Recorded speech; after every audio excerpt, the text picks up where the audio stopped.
Dans cette vidéo, en collaboration avec Golf Magazine, je vais vous aider à améliorer votre régularité au wedging. Maîtriser les différentes distances qui se présentent à vous sur un parcours de golf avec plusieurs wedges, améliorer vos contacts de balle de façon considérable, on va en parler tout au long de la vidéo, depuis le trou numéro 12 de la réserve GolfLinks. C'est le parcours à l'île Maurice dont je suis un fier ambassadeur depuis plusieurs années. Regardez la vue spectaculaire qu'on a depuis le fairway sur l'océan Indien. C'est parti. Alors avant de vous proposer la solution, il est hyper important d'aborder la problématique, comprendre le pourquoi du comment de ce fameux manque de régularité sur le parcours. Alors tout d'abord, le wedging, c'est quoi?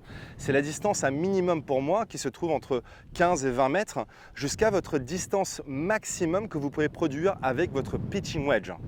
Donc cela va dépendre de vous. C'est-à-dire qu'il y a certains joueurs qui peuvent produire 50-60 mètres avec le pitching wedge et d'autres joueurs qui peuvent faire 100 à 120 mètres.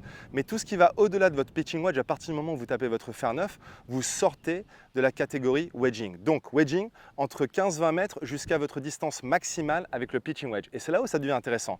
Parce que dans un sac de golf, vous avez votre pitching wedge et normalement, et je l'espère, vous avez deux wedges. Vous avez peut-être un 52 degrés et un 56 ou un 52 et un 58, peu importe, mais j'espère que vous avez tous dans votre sac deux wedges. Ce qui veut dire que vous avez trois wedges dans votre sac qui vous devraient vous donner l'opportunité de produire 6 à 9 distances différentes lorsque vous êtes sur un parcours de golf. Et c'est là où ça devient intéressant.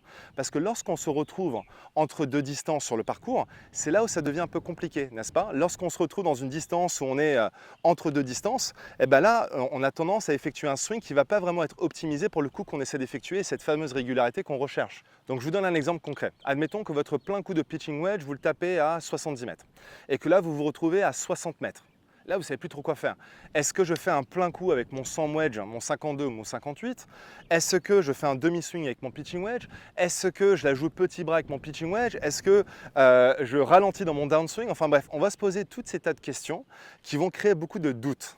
Beaucoup de doutes, et il n'y a rien de pire au golf que de ne pas être serein lorsqu'on est devant la balle. Donc souvent, ce qui arrive quand on connaît ce manque de régularité et quand on est entre deux distances, c'est que dans le downswing, on va avoir tendance, avec tous ces doutes, à rester sur la jambe arrière, qui est la première grosse problématique que je vois majeure.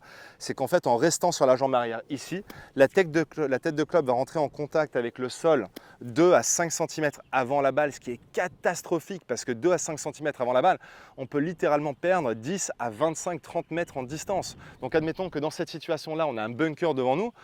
C'est la différence entre mettre une balle sur le green et mettre la balle dans le bunker. C'est ça concrètement la différence lorsqu'on n'est pas serein devant la balle. Donc garder le poids sur la jambe arrière dans le downswing, ça, c'est jamais bon. Et encore une fois, vous ne le faites pas consciemment. Ça part toujours d'une bonne intention. Vous le faites sûrement parce que vous vous dites, bah tiens, je vais la jouer un petit bras défensif, je vais rester un peu en arrière ici pour enlever un petit peu de distance. Et souvent, on a tendance, petit bras, c'est quoi? C'est qu'on a les bras qui se replient un peu vers soi et on se retrouve un peu dans cette position-là. On essaye désespérément à enlever de la distance du coup. Et ça, c'est vraiment la chose à éviter. Ce qui m'amène à la deuxième problématique. Alors juste avant de passer à la deuxième partie de la vidéo, je souhaiterais vous poser une question. Est-ce que vous désirez être plus régulier au golf? Si c'est le cas, sachez que j'ai créé une conférence en ligne qui est complètement gratuite, mais uniquement réservée pour les membres de ma communauté en ligne. Donc tout ce que vous avez besoin de faire pour accéder à cette conférence en ligne, c'est de cliquer sur le lien qui se trouve juste en dessous de cette vidéo. On va passer 45 à 60 minutes ensemble. C'est complètement gratuit et puis à travers cette conférence en ligne, j'évoque les 3 vraies raisons pour laquelle les golfeurs amateurs aujourd'hui n'arrivent pas à acquérir la régularité qu'ils désirent. On se retrouve dans cette conférence en ligne. Le manque d'engagement à travers la balle. Je me souviens avoir fait une super vidéo avec Grégory Avray, l'un des meilleurs joueurs français de tous les temps, qui m'avait indiqué, Lewis, peu importe la distance que j'ai à faire avec mon wedge, l'engagement est toujours le même. Que j'ai une distance de wedging à 30-40 mètres ou à 80-90 mètres, 100 mètres, le corps s'engage toujours de la même façon vers la cible, toujours de la même façon vers la cible. Écoutez bien ce que je dis, le corps travaille toujours de la même façon. Donc qu'est-ce qui va changer? Ça va être ça, le club. Le club va changer d'amplitude, mais le corps, lui, va toujours s'engager de la même façon. Donc si la caméra est la cible, c'est-à-dire que quand je traverse dans la balle, j'ai ce poids du corps qui vient s'appuyer sur la jambe avant, j'ai le haut du corps qui va tourner vers la cible et je vais finir grand et fier. Et je ne vais pas finir sur la jambe arrière avec les bras qui vont venir se replier vers moi. Vous voyez, j'ai ce finish côté gauche, boum. Et là, je suis grand et fier. Regarde, je suis bien ancré sur ce côté gauche ici, avec les mains qui finissent quelque part sur la gauche ici. Et là l'engagement, ça peut être une distance de 20 mètres jusqu'à 90 mètres, 100 mètres, peu importe. Ce finish sera toujours le même. Qu'est-ce qui va changer?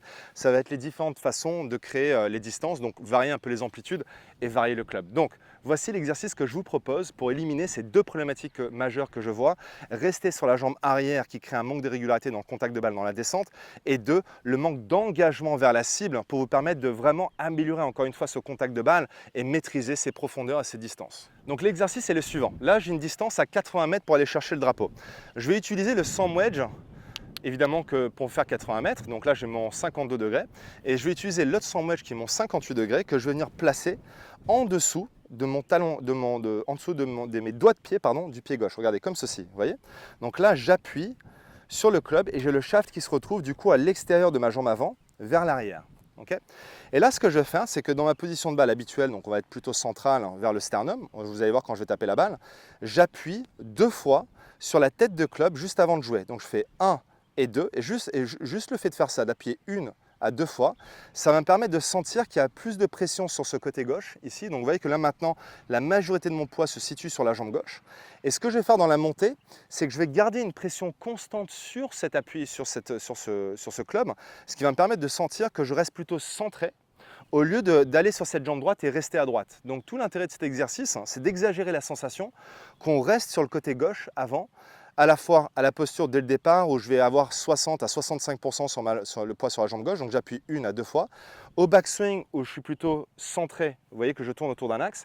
Et dans le downswing où je vais venir appuyer sur la tête de club ici pour ensuite avoir ce finish où je finis bien face à la cible. Donc tête de club juste en dessous des doigts de pied, le grip qui pointe derrière, la balle en face de mon sternum, j'appuie 2 fois sur la pédale juste avant de jouer.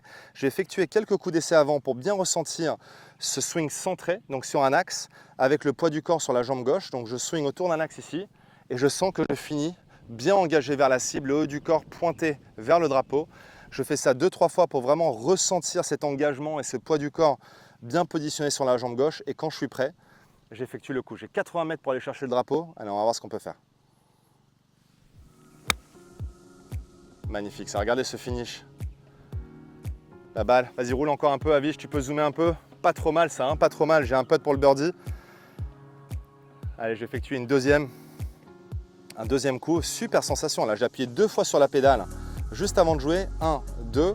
Poids du corps bien positionné, 60% sur mon côté gauche. Je reste centré. Et là, je vais m'engager vers la cible.